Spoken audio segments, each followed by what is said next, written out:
1946 भारत स्वातंत्र्याच्या उंबरठ्यावरती होता। दुसरीकडे स्वातंत्र्याच्या लढ्यातला तणाव शिगेला पोहोचलेला। यातच दिवस उजाडतो 16 ऑगस्ट 1946 चा। हा दिवस ठरतो डायरेक्ट ॲक्शन डे। मुस्लिम लीगच्या हाकेला प्रतिसाद देत हजारो मुसलमान कलकत्त्याच्या रस्त्यावरती उतरतात, हातात पाकिस्तानची मागणी घेऊन। आणि अचानक शहर पेटून उठतं। गल्लीबोळात ओरड, रस्त्यांवरती रक्त, घराघरात किंगाळ्या आणि सुरू होतं ग्रेट कलकत्ता किलिंग। 4 दिवस चाललेल्या या दंगलीमध्ये हजारो लोकांची हत्या झाली आणि इतिहासाचं पान कायमचं रक्तानं माखलं गेलं। आणि याच घटनेवरती आधारित द बेंगाल फाईल्स हा सिनेमा गेल्या काही दिवसांपूर्वी रिलीज झालाय। मात्र हा सिनेमा त्याच्या ट्रेलर पासूनच वादाच्या भोवऱ्यात अडकलेला होता। या चित्रपटातलं सगळ्यात वादग्रस्त पात्र म्हणजे गोपाल मुखर्जी उर्फ गोपाल पाथा। दिग्दर्शकांनी त्यांना हिंदूंचे रक्षक दाखवलंय, पण त्यांच्यावरती मुसलमानांवरती हल्ला करण्याचेही आरोप होते। 1997 मध्ये बीबीसीला दिलेल्या मुलाखतीमध्ये गोपाल मुखर्जी यांनी सांगितलेलं होतं की मी सुरुवातीला दंगे होऊ नयेत म्हणून प्रयत्न केला, पण जेव्हा लडके लेंगे पाकिस्तानच्या घोषणा दुमदुमल्या तेव्हा मी माझ्या मुलांना तयार राहायला सांगितलं। त्यांनी जर आपल्याला मारलं तर आपणही 10 पट उत्तर द्यायचं, हेही त्यांनी स्पष्ट केलेलं होतं की निष्पापांवरती हल्ला करायचा नाही आणि स्त्रियांशी गैरवर्तन कधीही करायचं नाही। पण खरी अडचण इथूनच सुरू होते। गोपाल मुखर्जींचे नातू शांतनू मुखर्जी यांनी या चित्रपटाविरोधात आता आवाज उठवलाय। त्यांचं असं म्हणणं आहे की माझे आजोबा दंगेखोर नव्हते, ते गरजू लोकांना मदत करायचे। चित्रपटामध्ये त्यांचं चुकीचं चित्रण करण्यात आलेले।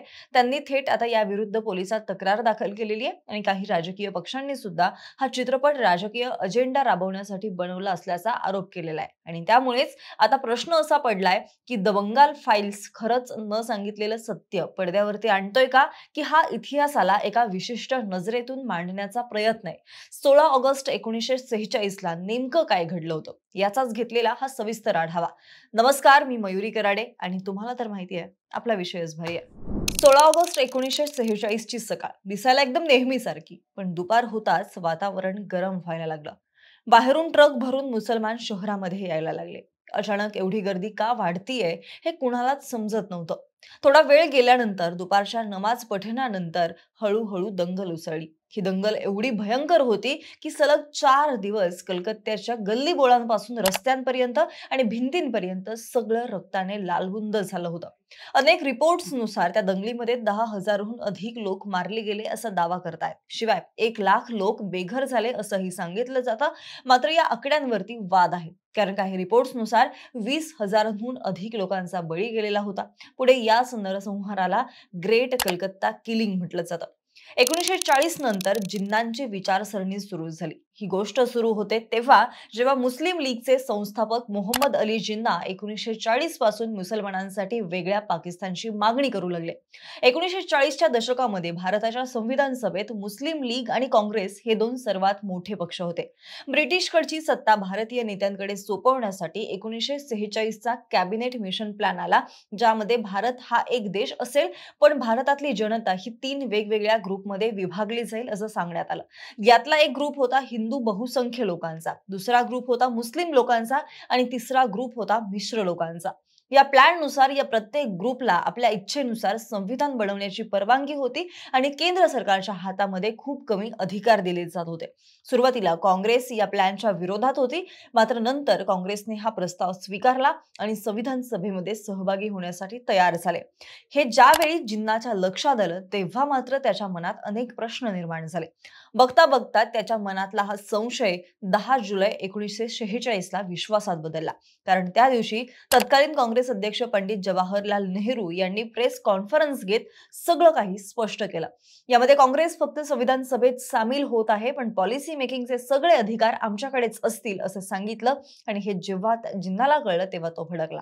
त्याला वाटलं जर काँग्रेसने काही बदल केले तर मुस्लिम लीगचं पाकिस्तानचं स्वप्नच राहील। आणि त्यामुळे मुस्लिम लीगनं 16 ऑगस्टला प्रत्यक्ष कारवाई दिवस घोषित केला आणि पाकिस्तानच्या मागणीवर ठाम राहिले।